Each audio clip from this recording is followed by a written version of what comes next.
Guys, welcome back to my channel clarified learning. आज हम पढ़ने वाले हैं मैकेनिक्स का कैटनरी चैप्टर। इस क्लास में हम कैटनरी को डिटेल में समझेंगे और कैटनरी एक वेरी इंपॉर्टेंट चैप्टर है मैकेनिक्स का। तो आज के इस लेक्चर में हम कैटनरी का इंट्रिंसिक पार्ट देखने वाले हैं, मतलब इंट्रिंसिक कोऑर्डिनेट्स के ऊपर बात करेंगे। आज हम ये भी सीखेंगे कि इंट्रिंसिक इक्वेशन ऑफ कैटनरी क्या होता है, तो कैसे फाइंड करना है। और गाइस, आपने अभी तक चैनल को सब्सक्राइब नहीं किया है तो चैनल को सब्सक्राइब करिए, वीडियो को लाइक कीजिए, शेयर कीजिए अपने क्लासमेट्स तक। चलिए क्लास को स्टार्ट करते हैं।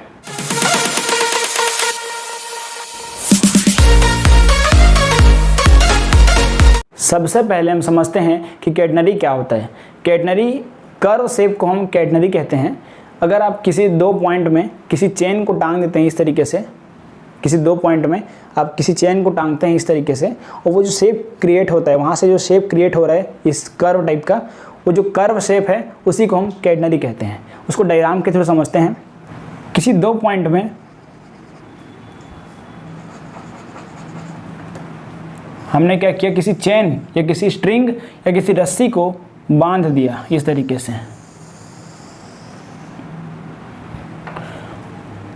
इस पॉइंट को नाम देते हैं ए और इस पॉइंट को नाम देंगे बी। इसको ध्यान से देखो, ये जो पॉइंट, ये जो लाइन चेन है हमारा, ये जो चेन है, इसी को हम बोलते हैं, जो शेप क्रिएट कर रहा है कर्व शेप, इसी को हम कैटनरी कहते हैं। क्या कहते हैं इसको? कैटनरी। और ये जो शेप है, ये जो कर्व शेप है और ये जो कैटनरी शेप है, इसको अगर टू इक्वल पार्ट में डिवाइड किया जाए और जो लाइन डिवाइड करता है इसको हम क्या बोलते हैं? Axis of catenary. क्या बोलते हैं उसको हम? Axis of catenary. तो ये एक्सिस ऑफ कैटनरी हो गया। और यहाँ बस कैटनरी में हम किसी पॉइंट P पे इस पॉइंट का नाम देते हैं यहाँ पर C पॉइंट। ये पॉइंट का नाम C हो गया और यहाँ से ये एक्सिस बनाएगा, ये हो गया हमारा एक्सिस। तो मैंने क्या बताया आपको, ये जो स्ट्रिंग है ये हमारा स्ट्रिंग या चेन, स्ट्रिंग मतलब रस्सी या चेन बोल सकते हो आप। चेन में एग्जांपल लेना है आपको, कोई भी जो आयरन का चेन हो, जिसका वेट हो अच्छा खासा भारी चेन हो, उसको आप इस तरीके से दो पॉइंट में सस्पेंड करते हो, टांगते हो, और ये जो झोल क्रिएट हो रहा है, झोल मतलब सैग, इसको इंग्लिश में क्या बोलते हैं हम? सैग। जो यहाँ बस इस तरीके से शेप क्रिएट हो रहा है झोल टाइप का, इसको हम क्या बोलते हैं इंग्लिश में? सैग। SAG, सैग बोलते हैं इसको हम। बेसिकली आज जो हम कैटनरी में बात करने वाले हैं, वो बात करने वाले इंट्रिंसिक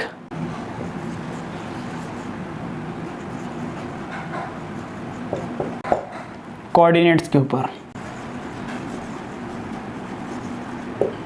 कैटनरी एक एग्जांपल में अगर समझोगे आप, कोई भी रॉड है इस तरीके से, अगर मान लेते हैं रॉड है, यहाँ पास मैंने अगर कोई चेन टांग दिया इस तरीके से कर्व शेप, तो ये कैटनरी कहलाता है। ये कैटनरी कहलाता है। फॉर एग्जांपल कि आपने कहीं देखा होगा रेलिंग टाइप से जब रहता है रोड में, अगर देखोगे आप साइड में रेलिंग जो रहता है उसमें इस तरीके से चेन जो टंगा होता है वो भी कैटनरी में आ जाएगा। जो चेन कर्व शेप में होगा उसको हम कैटनरी कहते हैं, इसको हम कैटनरी कहते हैं। तो यहाँ बस कैटनरी कोई बड़ी बात नहीं है, लेकिन इसको जब स्टडी करेंगे हम तो यहाँ बहुत सारे फोर्स, ये क्यों बैलेंस है, इसके ऊपर डिटेल में बात करेंगे हम। तो कैटनरी एक बहुत इंपॉर्टेंट चैप्टर है मैकेनिक्स का। तो इसमें आज हम बात करने वाले हैं इंट्रिंसिक कोऑर्डिनेट्स के ऊपर। कैटनरी में हम किसी पर्टिकुलर CP के ऊपर बात करने वाले हैं। C और P जो डिस्टेंस देख रहे हैं आप, इसके ऊपर बात करते हैं। और इंट्रिंसिक कोऑर्डिनेट क्या होता है इसको पहले समझते हैं। आप बताइए इंट्रिंसिक कोऑर्डिनेट के अंदर क्या क्या आता है? इंट्रिंसिक कोऑर्डिनेट के अंदर S और साई, ठीक है, इसमें इसी के ऊपर सारा वैल्यू होता है इंट्रिंसिक कोऑर्डिनेट्स में। तो यहाँ से हम पहले डायग्राम कंप्लीट करते हैं। कैटनरी में यहाँ से हम क्या ड्रॉ करेंगे? Tangent line.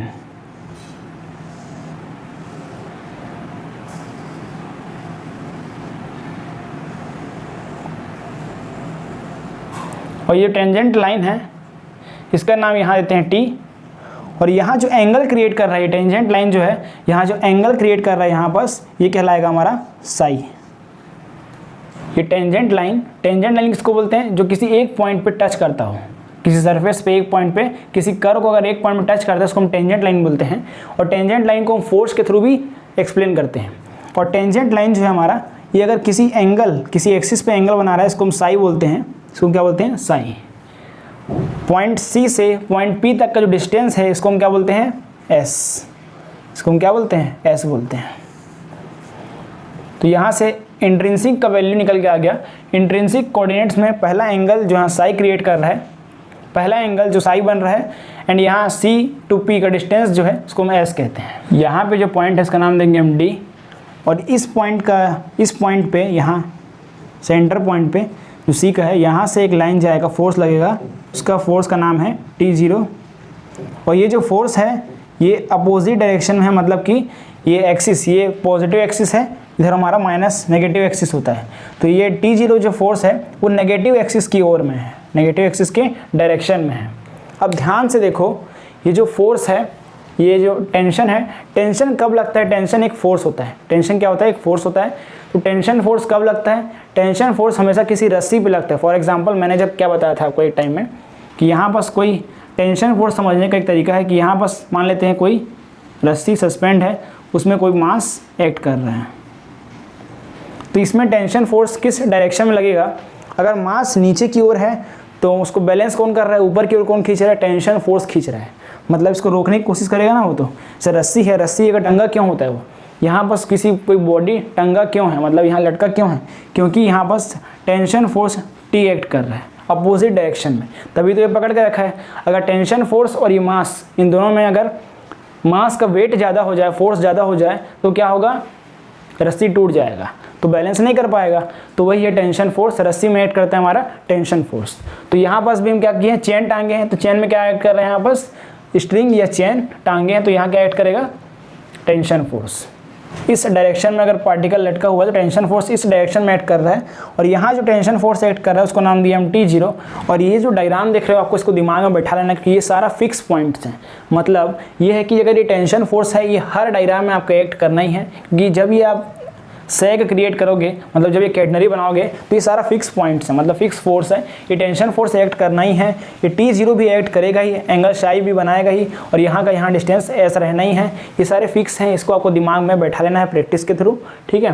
और अब हम इसमें बात करते हैं कि ये जो कैटनरी है, ये कैटनरी जो है वो इतना इक्विलिब्रियम में कैसे है, कौन कौन से फोर्स इसमें ऐड कर रहे हैं। हमने अभी तक 2 फोर्स ऐड किया, अब हम बात करेंगे कि इक्विलिब्रियम पोजीशन में कैसे है, इसके ऊपर हम बात करते हैं। तो सबसे पहला पॉइंट यहाँ लिखना है, first point, tension T at the point P along tangent at P। सबसे पहला फोर्स यहाँ टेंजेंट T काम कर रहा है पॉइंट P पे, तो हमने उसी को लिख दिया tension T at the point P along tangent at P, ठीक है। सेकेंड फोर्स क्या काम कर रहा है यहाँ पास? T0 कहाँ काम कर रहा है? पॉइंट C पे। किस डायरेक्शन में कर रहा है? ये हॉरिजॉन्टली है क्या?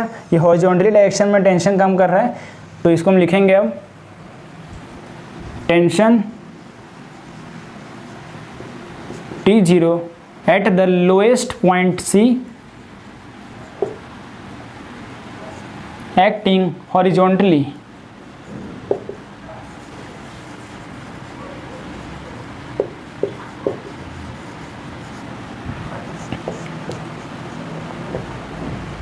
थर्ड पॉइंट देखना है, वेट भी मालूम होना चाहिए हमें, weight of per unit length. Unit मतलब क्या होता है? सिंगल। वन मतलब यूनिट मतलब 1 unit length of this chain या फिर स्ट्रिंग। कहने का मतलब क्या है? Weight of per unit length मतलब इतने एरिया का, मान लेते हैं CP एरिया का मुझे लेंथ मालूम है, तो इसका वेट क्या हो जाएगा? S × W। Weight of per unit length कहने का मतलब क्या है? एग्जाम्पल के थ्रू समझते हैं। मान लेते हैं आपके पास 10 मीटर लंबा वायर है, 10 मीटर लंबा वायर है, प्रति मीटर का वेट W दिया गया है, मतलब पर यूनिट लेंथ जो है W दिया गया है। 10 मीटर का वायर है आपके पास, और उसमें प्रति मीटर वेट दिया गया है W वेट दिया गया है, सब मान लेते हैं। तो 10 मीटर वायर का वेट कितना आएगा? 10W आएगा। तो 10W कैसे आया? आपने मल्टीप्लाई किया। सेम यहाँ पास क्या बोल रही है? Weight of per unit length of this chain, मतलब मान लेते हैं मुझे CP का वेट निकालना है, इस पर यूनिट लेंथ का वेट निकालना है, तो इसका लेंथ कितना है? S है, और यहाँ का वेट कितना दिया गया है W, इसी को हमने क्या माना है is equal to small w। तो यहाँ से फोर्थ पॉइंट क्या बन जाएगा हमारा, weight of CP portion is equal to W multiply S। तो यहाँ से क्या हो जाएगा ये WS। तो ध्यान से देखो इस पॉइंट पे यहाँ हमारा वेट एक्ट करेगा नीचे की डायरेक्शन में, वेट क्या हो जाएगा यहाँ पास WS। C to P, C से लेकर P तक का हम बात करेंगे इस पूरे कैटनरी में। अभी हम बात करने वाले हैं पूरे डिटेल में C से लेकर P तक का। मुझे फाइंड करना है intrinsic equation of catenary, intrinsic equation of catenary मुझे फाइंड करना है। तो कुछ पॉइंट्स हैं, चारों फोर्स इसमें एक्ट कर रहे हैं जिसके थ्रू ये कैटनरी जो है हमारा इक्विलिब्रियम पोजीशन में है। तो यहाँ बस WS CP का वेट है जो कि नीचे की डायरेक्शन में एक्ट कर रहा है। यहाँ पे टेंशन फोर्स एक्ट कर रहा है पॉइंट P पे, और यहाँ लोएस्ट पॉइंट पे इस कैटनरी का पॉइंट C पे T0 एक्ट कर रहा है। लेकिन मुझे अगर इंडिविजुअल वैल्यू चाहिए, ये हमारा वर्टिकल वैल्यू हो गया, वर्टिकल डायरेक्शन में हो गया, ये हमारा हॉरिजॉन्टल डायरेक्शन में हो गया, मैंने लिखा भी है एक्टिंग हॉरिजॉन्टली, ये हॉरिजॉन्टल डायरेक्शन में हो गया। तो मुझे अगर इंडिविजुअल चाहिए एक्सिस, एक्स एक्सिस में, ये वाई एक्सिस है हमारा, वाई एक्सिस में और एक्स एक्सिस में इंडिविजुअली चाहिए अगर मुझे वैल्यू, तो मुझे क्या करना पड़ेगा, उसके लिए कंपोनेंट्स में तोड़ना पड़ेगा, कंपोनेंट्स में तोड़ना पड़ेगा। अब ध्यान से देखो, यहाँ पर अगर मेरा एंगल जो है साई है, यहाँ पर अगर मेरा एंगल साई है तो ये लाइन जो है इसके पैरेलल है। जब पैरेलल लाइन होता है तो यहाँ कंडीशन होता है इस ये एंगल और ये एंगल इक्वल होता है और ये करिस्पॉन्डिंग एंगल से साई हो जाएगा। ये क्या हो जाएगा, करिस्पॉन्डिंग एंगल से साई हो जाएगा, करिस्पॉन्डिंग एंगल से ये साई हो जाएगा। अब ध्यान से ये बताओ कि मैं किस फोर्स को मैं कंपोनेंट्स में तोड़ूं, किस फोर्स को मैं कंपोनेंट्स में तोड़ूं, ये आप बताइए। ध्यान से देखो, मैंने क्या बताया आपको, T0 जो है वो नेगेटिव डायरेक्शन में है, ये पॉजिटिव डायरेक्शन होता है एक्सिस का, ये नेगेटिव डायरेक्शन होता है। तो T0 हमारा नेगेटिव एक्सिस में है और ये WS जो है ये भी नेगेटिव डायरेक्शन में है। कैसे, ये Y का पॉजिटिव डायरेक्शन होता है ऊपर का साइड और नीचे का नेगेटिव डायरेक्शन में होता है। तो यहाँ से मैं किसका कंपोनेंट निकालूंगा, जो वर्टिकल डायरेक्शन में T है हमारा, इस T का हम कंपोनेंट्स में तोड़ेंगे। कैसे तोड़ेंगे, एक वैल्यू हमारा इस डायरेक्शन में आएगा, एक वैल्यू हमारा इस डायरेक्शन में आएगा। तो यहाँ पर जो साई एंगल बना रहा है ये क्या हो जाएगा, T cos साई। ये कैसे आया, मैंने आपको बताया था कि आपको डायरेक्ट अगर T cos साई लिखना है तो आपको ध्यान रखना है जो एंगल लाइन से टच हो रहा होगा, जो एंगल लाइन से टच हो रहा होगा वो क्या हो जाएगा, T cos साई, और ये वाला क्या हो जाएगा, T sin साई। तो हमने एक्स एक्सिस और वाई एक्सिस में इंडिविजुअल इस टेंशन फोर्स को तोड़ दिया। ठीक है, तो यहाँ पर अगर कोई पूछेगा अगर आपको एक्स एक्सिस में जो फोर्स लग रहा है वो कौन सा फोर्स है, T cos साई, और यहाँ से क्या आ जाएगा, T sin साई। तो यहीं से आपका इंट्रिंसिक इक्वेशन का सॉल्यूशन चालू हो चुका है, जिसमें आपको ये चारों पॉइंट ऐड करना है और सारे क्वेश्चन में आपको फिक्स डायग्राम इसी तरीके का डायग्राम बनाना है, क्योंकि ये एक्सिस के ऊपर ही डायग्राम बनेगा इस तरीके से, सेम टू सेम इसी तरीके का डायग्राम बनेगा। और ये सॉल्यूशन आपका स्टार्ट हो चुका है। अब इसके आगे बढ़ते हैं हम, इसमें आपको इक्वेशन कैसे फाइंड करना है।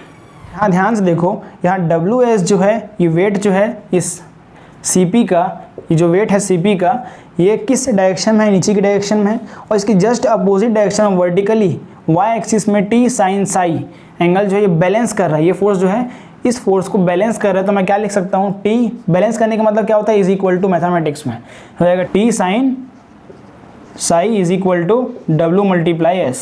इसको नाम देते हैं हम इक्वेशन नंबर 1। अब सेकंड इक्वेशन ध्यान से देखो, ये T0 जो है ये इसको बैलेंस करने वाला फोर्स कौन सा है, T cos साई। इसको कौन बैलेंस कर रहा है, T cos साई। तो यहाँ भी मैं लिख सकता हूँ T cos psi is equal to T0 या T0। इक्वेशन नंबर 2 आ गया।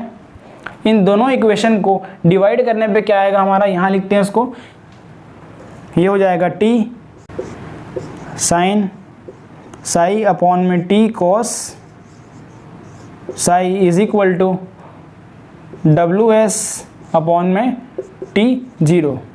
तो यहाँ से T कैंसल, तो यहाँ से वैल्यू क्या आ गया, 10 psi is equal to WS upon में टी नॉट।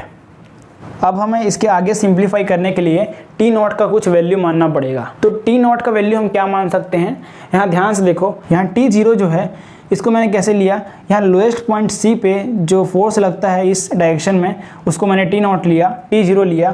तो यहाँ से ध्यान से देखो, इस लेंथ को हम क्यों ना C मान लें। यहाँ मैंने क्या बताया आपको, weight of per unit length, मतलब इस कैटनरी का पर यूनिट लेंथ W है। अगर छोटे से पार्ट का, यहाँ लोएस्ट पॉइंट में छोटे सा पार्ट है, यहाँ तक का मान लेते हैं, लेंथ जो है C दिया है, उसका वेट कितना हो जाएगा per unit length, W multiply C। मैंने इसका आपको एग्जांपल भी दिया कि अगर 10 मीटर लंबा वायर है, उसका प्रति मीटर मतलब पर यूनिट लेंथ जो है W दिया गया है, तो कितना आएगा उसको वेट, तो 10 मल्टीप्लाई W। आपने बताया जैसा कि 10 मल्टीप्लाई W, तो क्या हो गया 10W। तो यहाँ पर सिमिलरली अगर इस पॉइंट इतना सा डिस्टेंस मान लेते हैं, C है लेंथ, तो उसका वेट कितना हो जाएगा W इंटू C। तो यहाँ पर हम क्या मान लेंगे, let T0 is equal to W into C। तो यहाँ वैल्यू पुटअप करते हैं, तो यहाँ से क्या आ जाएगा 10 psi is equal to WS upon में WC। W कैंसिल हो जाएगा, तो यहाँ से वैल्यू क्या आएगा, S is equal to C 10 psi. This is our intrinsic equation of catenary. तो इस तरीके से हमारा सॉल्व होता है आज का हमारा टॉपिक, इंट्रिंसिक इक्वेशन ऑफ केटनरी।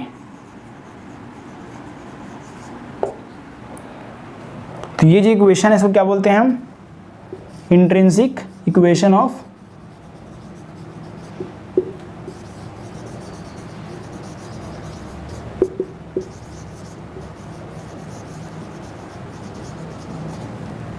आज हमने इस चैप्टर का शुरुआत किया है, अभी स्टार्टिंग है। अभी हमने इंट्रिंसिक इक्वेशन देखा, इसके बाद हम देखेंगे Cartesian equation of common catenary या कैटनरी। कहीं इसके बाद मैं आपको फिर से इसी डायग्राम को अच्छे से समझाऊंगा, तो आपको इसे अच्छे से नोट डाउन कर लेना है कॉपी में नोट्स के फॉर्म में। इसके बाद वाले लेक्चर में आपको और अच्छे डिटेल समझेंगे कैटनरी को। और गाइज, आपने अभी तक चैनल को सब्सक्राइब नहीं किया है तो चैनल को सब्सक्राइब करिए, वीडियो को लाइक कीजिए, शेयर कीजिए अपने क्लासमेट्स तक। गाइज, आज के लिए इतना ही, मिलते हैं किसी नए वीडियो लेक्चर में नए टॉपिक के साथ। तब तक के लिए जय हिंद, जय भारत, वंदे मातरम।